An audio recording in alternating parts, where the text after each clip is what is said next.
Well, let's discuss this further with Colin Harding, a freelance journalist and consultant on Latin America and the Caribbean. He was also the former Latin America editor at The Independent and joins me from Manchester in the UK. Hi there, Colin. So, Colin, do you think bringing forward the general election is going to do anything to appease protesters in Peru?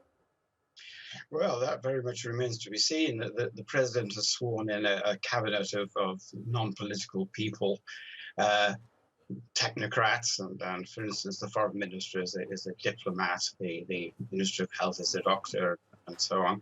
And she made them swear while bringing them into office not to commit any acts of corruption. So she hopes that this will persuade people that she's got a government honestly committed to decent government, and that the calls for the immediate dissolution of Congress and the holding of a constituent assembly and so on will die down a bit. But I think that's still very much in the balance.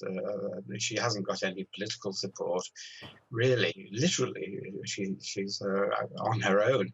And she depends very much on the goodwill of other groups in Congress. So we'll have to see if this works. It seems like a very fluid, possibly volatile situation right now in Peru. What's next, though, for Pedro Castillo? Mexico had said that he was seeking asylum there, but he's still behind bars. So what happens to him now?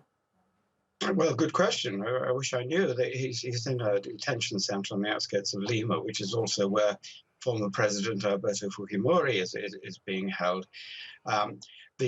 Peru has told Mexico to back off, stop interfering in our internal affairs, and the Mexicans say they're just considering an application by Castillo's representatives to grant him political refuge, asylum. So we'll have to see. I mean, it's still very unclear at the moment what's going to happen to him. But a lot of the protests on the streets, for instance, the one in Andahuaylas that you talked about, which ironically is where Dina Boluarte comes from, that was very much centered on freeing Pedro Castillo. It is still the focus of the protests. And as long as his fate is not determined, I think these protests will continue to focus on him. And just for some context, Peru has had 6 presidents in 6 years. Why so much political instability there? Well, part of it is to do with the nature of the Peruvian constitution, which dates back to 1993, which makes it possible for the Congress to overturn the president, to get rid of the president, if they consider him morally incapable of ruling.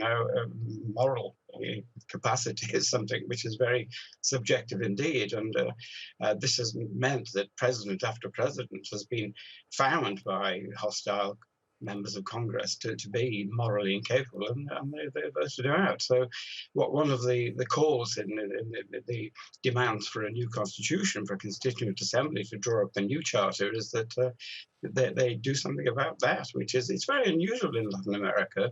It is a presidential system in Peru in the sense that the president has a popular mandate. People vote personally for the president, but Congress can get rid of him. So it's an unusual sort of hybrid situation, which maybe will have to be put right because it has led to a great deal of instability.